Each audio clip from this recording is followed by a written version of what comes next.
ಇದು ಯಾರಿಂಗೂ ಅಲ್ತ ಬಂದ್ ಕೂತಿರೋದು. ಅಯ್ಯ ನಾನೇ ಕದ್ ಬಾ ಅಲ್ಲ ಹಿಂಗೆ ಬೆಳ್ಗೆಲ್ಲ ರೆಡಿ ಆಗಿ ಹಿಂಗ್ ಅಲ್ತಕ್ ಬಂದ್ ಕೂತಿದ್ಯಲ್ಲವ. ಅಯ್ಯ ಬತ್ತೆ ಎಲ್ಲಾರ ಮನೆದು ಒಂಥರ ಆದ್ರೆ ನಮ್ಮ ಮನೆದೇ ಒಂಥರ ಆಯ್ತು ಕಣತೆ. ಅಲ್ಲ ಕಣತೆ ರೆಡಿ ಆಗು ಗೃಹ ಪ್ರವೇಶಕ್ಕೆ ಹೋಗುಟ್ ಬರದ ಅಂತ ಹೇಳದ್ ನಮ್ಮನೆ ಮಾರಾಯ 3 ಗಂಟೆ ಆಯ್ತು ಕಣತೆ.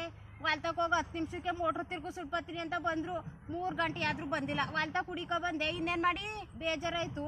ಅದಕ್ಕೆ ಬಂದು ತಲೆ ಮೇಲೆ ಕೈ ಹೊತ್ಕೊಂಡು ಕೂತ್ಕೊಂಡೆ ಕದ್ ಬಾ. ನೀನ್ ಬರಕಿಲ್ವಾ? ನಾನು ಬರ್ತೀನಿ ಕಣವ. ದನ ಕಟ್ಟಾಕಿಲ್ವಾ, ಹುಲ್ ಕುಯ್ಬೇಕು, ಹುಲ್ಲು ಹಾಕ್ಬೇಕು, ಕಟ್ಟಾಕ್ಬಿಟ್ಟು ನಾನು ಬರ್ತೀನಿ. ಯಾಳ್ಗರಿ ಮಂಡಿ ಬೇರೆ ಆಯ್ಕಿಲ್ಲ ಕಣವ, ನೋವು ನನ್ಗೆ. ಅಯ್ಯ ಬಾ ಜೊತೆಲೆ ಹೋಗೋದ. ಒಬ್ಳೆ ಯಾಕೆ ಹೋದಿ ಮಂಡಿ ನೋವು ಅಂತೀವಿ, ನಾವು ಇಬ್ರು ಹೋಯ್ತಾವಿ ಜೊತೆಲೆ ಹೋಗ್ಬಿಟ್ ಬರದ. ಮುಯ್ ಎಷ್ಟಾಗ್ತಾ ಇದಿ?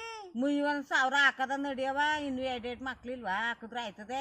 ಅಷ್ಟೇ ಕತ್ಪ ನಮ್ಮ ನಿರ್ಕೊಂಗ್ ಅಂತ ಹೇಳಿನಿ. ಇನ್ನು 2 ಮಕ್ಳವೆ, ಮದ್ವೆಗೆ 2,000 ಹಾಕದ ನಡಿ 1,000 ಹಾಕ್ಬಿಟ್ಟು ಬರದ ಅಂದ್ರೆ ರೆಡಿ ಆಗು ಅಂತ ಹೇಳ್ಬಿಟ್ಟು ಹೋದ್ರು ಕನ್ನತೆ. ಇಷ್ಟೊತ್ತು ಕೊಂಟು ಹೋಗ್ಬಿಟ್ಟು ಬಂದೆ ಬಿಡವ್ ನಾವು. ಹೋಯ್ತೀನಿ ಅಂತ ಹೋದರು ಇನ್ನೂ ಬರ್ನಿಲ್ಲ. ಬಾ ಜೊತೆಲೆ ಹೋಗೋದ. ಆಲ್ಕರಿ ಎಷ್ಟರಲ್ಲಿ ಬರಕಾಯ್ಕಿಲ್ವಾ?